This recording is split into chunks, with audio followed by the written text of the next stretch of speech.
Oh, UFOs. So this is ESRI on Twitter. We're not, this is going to be a bit, I don't know. I'm just going to ramble about what I think about this stuff a little bit. I don't have the videos. You've heard of the guys playing or at the Congress talking about UFOs. Possibly they've seen stuff. One of those dudes I did recognize, this military captain pilot, Navy pilot, I think.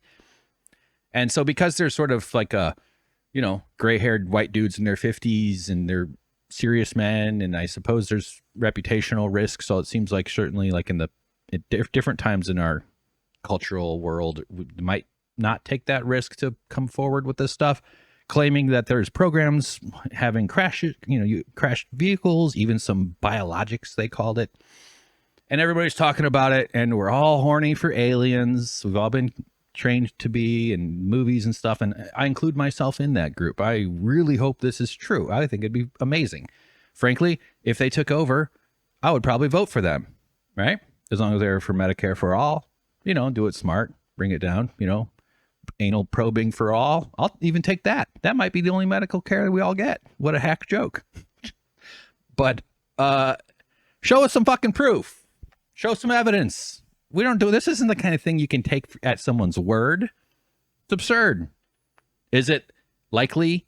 Absolutely not. If a government did find something, would they keep it secret? Yeah, probably. Doesn't seem like the first thing a government's going to come forward with. And the way the government funding in these massive systems, these military and, deep state agencies function funding wise, is that it's very easy for money to go flowing towards some program that no one really knows about. They don't, I know the Pentagon, if they audit it, it literally can't be audited or something like that. They wouldn't want to. There's so much waste. And when I say waste, I mean rich people grifting. Actually, I shouldn't say. I don't like using the word grift. It's not, that word is overused.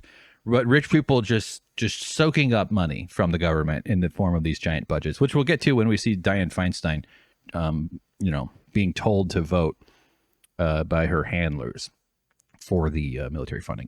But of course, she would have anyway. Whether we all know that. So, but what this thing jumped out at me is this infographic here, which is what this account does, or this Twitter thread at ESRI. I'm just gonna hit play. Oh shit, there's sound. Hold on.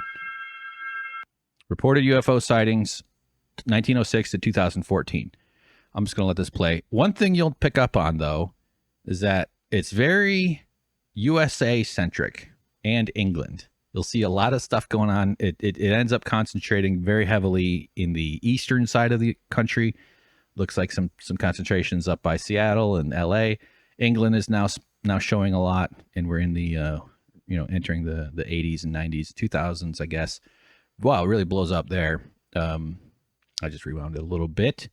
So there's also spotty lights showing up in different spots, a few around the Middle East, around Israel, looks like. A good bit around Europe. Australia is starting to develop a bit. New Zealand. Oh, we got a close-up on the United States here. I just wanted to stick to this big map. So is the reportings and the kind of presence of aliens on our world something that is more likely to be domestic in origin? Yes. It is far, far, far more likely that there are cultural, and I mean this without a pejorative sense, but cultural delusions.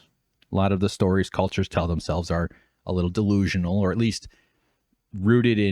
perhaps rooted in myth, or rooted in some kind of older way of thinking. And then it's like the vast telephone game where it all gets distorted into some sort of narrative. So delusion is a little bit pejorative, I suppose. But look at America and look at England. England and America really are just like two like weeds that have just taken over, man. It's just like, what the fuck? These two countries really are sister, brother, sibling countries for sure. And I'm allowed to say that because some of my listeners are English, okay? Over the years, doing SuckProfessor, we always had English people for some reason. I'm not even sure how I know that, but I know they have analytics. I never really bothered looking at that shit. But yeah, shout out to all my English homies. My last name is English, okay? I'm allowed to say this stuff, all right? Although my blood is mostly Swedish and German. But yeah, there's a chunk of English in there too. What does it all mean? Oh,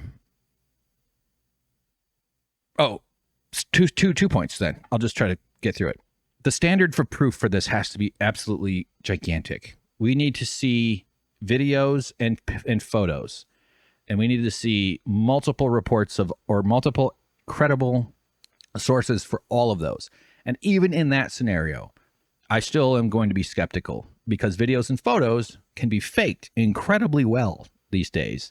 We're entering an era. I think this actually speaks more to the overall risks of AI technology and deepfake technologies and all these sort of, special effects sort of stuff, these narrative tools of the broader threat of misinformation, the broader notion that how do we assess reality?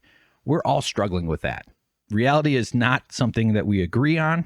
Reality, and I think there's a fundamental kind of, in an innocent sense, like once photons and waves enter your eyes and ears, it immediately stops being reality because it then gets filtered through your consciousness and through the way your brain, through the processing matrix of your mind, and then it exists in there. That's what reality is. You detect it, you interpret it. It's that interpretation wall, or I shouldn't say wall, but sieve. It's like a filtration. It's like your brain filters it into what then you experience as your reality. To the best that we can, we should try to inhabit the same realities with each other. I think that's one of the reassuring factors of community is that you all kind of have a similar story. You all understand each other. You have you make assumptions, you resolve conflicts, but you're overall within the same kind of reality with each other. And that's partially, I think, why American society, or at least this online world, with the way we're being boxed up into these different little different little hives. Not really, but we're being sort of separated. We're being kind of, by the algorithms, we're being placed into these different things by our media consumption and the way we are prone to thinking about stuff. So, and it's not necessarily a bad thing to find others who share your views and share your beliefs, but they're isolating people into these silos that are easier to manipulate, and then becomes harder to produce solidarity, although they really want people to be as isolated as possible. But I mean, that's among the primary kind of stresses of this world, is that especially with the right wing noise machine and the news misinformation outlets. I would also include the mainstream misinformation outlets, the big ones, the ones that are just part of the Washington churn. Jen Psaki, former White House staffer, is now a host on MSNBC. George Stephanopoulos, very prominent journalist on Sunday shows and shit. He was Bill Clinton's chief of staff. So because governing is basically perception. And so media figures and media characters, people from media often try to enter politics. People from politics enter media because both of those industries are grounded on how can you control the way people think. That's more or less it. And then there's money motivated in there too. And we allow for-profit media, and we have vast concentration of media, which is absolutely devastating for a society as complex as ours. So they're all, I just totally forgot what the hell point I was getting at with that one. But the fact that those two industries overlap so strongly is indicative of the fungible nature of reality. And that's where I'm kind of coming at this UFO thing. And this is a little conspiracy brain, and I'm not trying to do a conspiracy here, although the world is probably better off that I'm not a conspiracist, because I could certainly come up with some doozies. But this is more like a book premise for like a large sort of sci-fi, near future sci-fi premise. Maybe a big show, maybe just a guy rambling on a podcast like it's happening right now. So feel free to take this and run with it, or maybe I'll write it someday. But what if we got taken over by aliens? There's a huge invasion. We see this shit happening, crazy stuff going on, and ultimately we can't resist. We have to be ruled by these aliens. And then it turns out it's all just a vast conspiracy by states, by governments, who generated everything to produce this conception that a new layer of hierarchy has arrived that cannot be reckoned with. And then where the resistance, of course, in the show or the movie or the book or whatever, they have to have like different people's experiences, and the freedom fighters, humanity has to somehow realize that things are actually, this is what you think you believe is not true. It's all a lie. It's all because they have this, like, among the things that recently with the sightings of objects moving quickly, again, it's far, far, far more likely that there's some sort of technology. Well, I mean, most likely is that the way the cameras pick up things, the way optics works, could easily mislead, or plausibly be misunderstood. But it's also much more likely that instead of these being things from outer space that have traveled here, either via the actual expanse of space or through some sort of interdimensional travel, that it's some kind of human-generated thing. It's a little weird that it coincides with the development of drone technologies, as well as the development of deepfake stuff, of images and video technologies, special effects technologies, basically. So I'm not going to act like I know what those guys saw or what they thought they saw. I need much more proof than what we're getting for all this, but I could see it. Like, we are so prone to misinformation, I guess, is my overall point. It's like a war of the world. Like, it easily, even if this whole big, like, that's just more kind of a concept that would be an interesting show to explore. But I think a slightly more likely scenario that could easily pick up steam, although it probably would flare up and then die off. People believe in mermaids. People believe in all kinds of stupid shit, right? Like, people believe in all sorts of nonsense for various reasons. I mean, I think among the reasons people believe in things so fervently is that they're not comfortable with their own uncertainty. I happen to be very comfortable with uncertainty. I'm more uncomfortable with certainty than uncertainty. But a possibility that we, as a society, again, because we're so fractured in the way we consume media, it's not like everybody listens to the same 10 radio stations and the same 3 TV stations like in the 50s or whatever. But like the War of the Worlds scenario, I don't know how much you guys remember. If you're a young one, you might not have heard about it. The Orson Welles, right? Shit, is that right?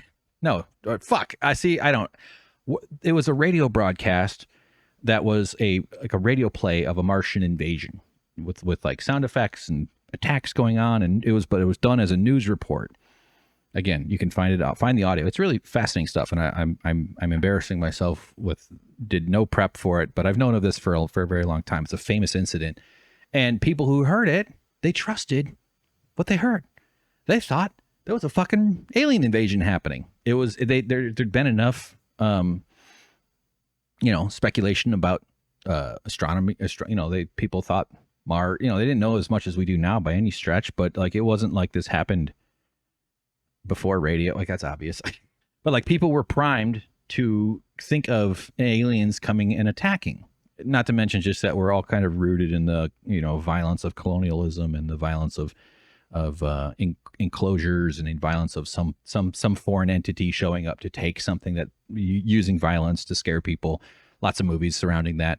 And following 2 world wars and following various, I don't even know what year the War of the Worlds thing happened. But so people were prone to believing stuff. Plus, just the inherent nature of humans is trust. And that's because a baby that didn't instinctively trust would have a less likelihood of reaching reproductive age.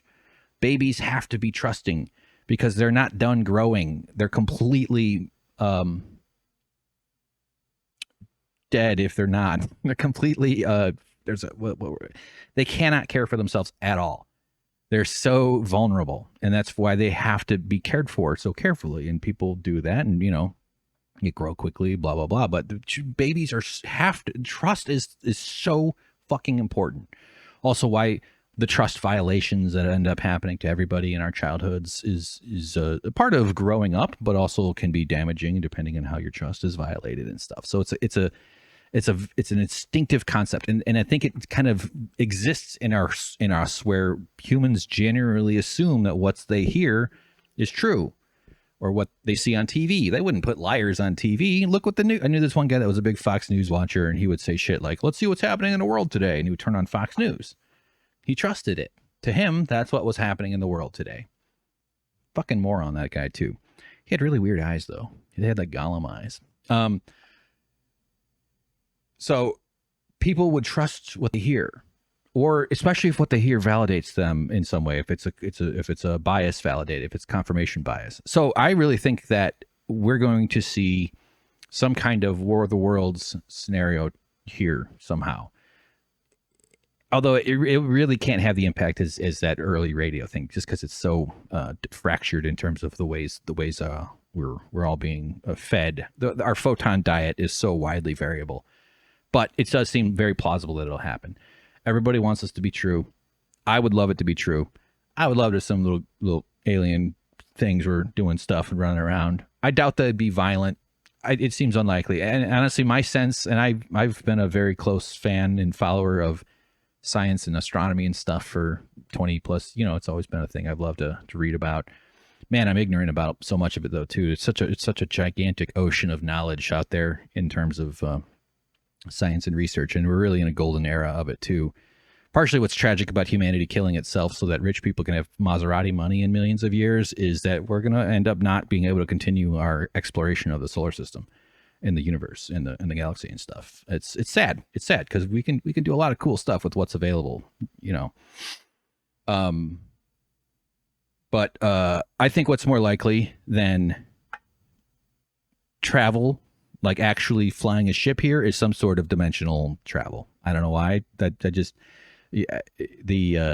expanse of what we do not understand is inherently far greater than we can imagine. So it's plausible to it seems more plausible to me that some sort of technology is sorted out where dimensional travel makes visiting far away regions more feasible than the actual like going there. Even if it means you have to point yourself in a direction and then dimension your way there and you're there or something like that. Or maybe, I don't know. I have no idea. I don't know. And maybe there's even a third potentiality in that sense. The distances are vast. They are so overwhelmingly vast. The scale is something very few people can get their heads around. And not that I have my proper head. I would actually probably bet I do better than yours. That's a weird thing. But I can understand scale better than you. But I mean, I just love thinking about that. I love getting lost in my brain, trying to fly around the universe and stuff. But so we'll see. We can't just trust a few dudes who have been on the Joe Rogan show and who've been in some documentaries who are claiming that this is out there. And it's also potentially plausible, I guess. I mean, the Earth has been around for something billion years. It was a pretty hostile place in its early billion.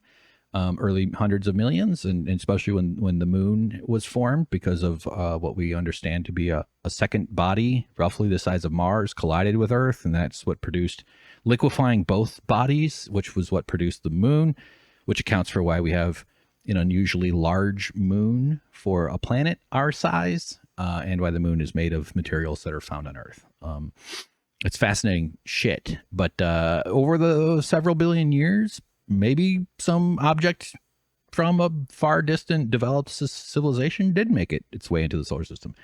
That's plausible. It's all plausible. That's what's so fascinating about it. It is the realm of sci-fi, but we have machines that were launched in the 70s that have exited the heliosphere, which is to say they've entered a region outside the solar system where they're detecting a majority of interstellar particles rather than particles that are sourced from our sun, the helio. So I don't know. That's a bunch of words. I actually got to get going, and honestly, in a few minutes, like 20 minutes or so. So aliens, let's hope, but show us some fucking proof.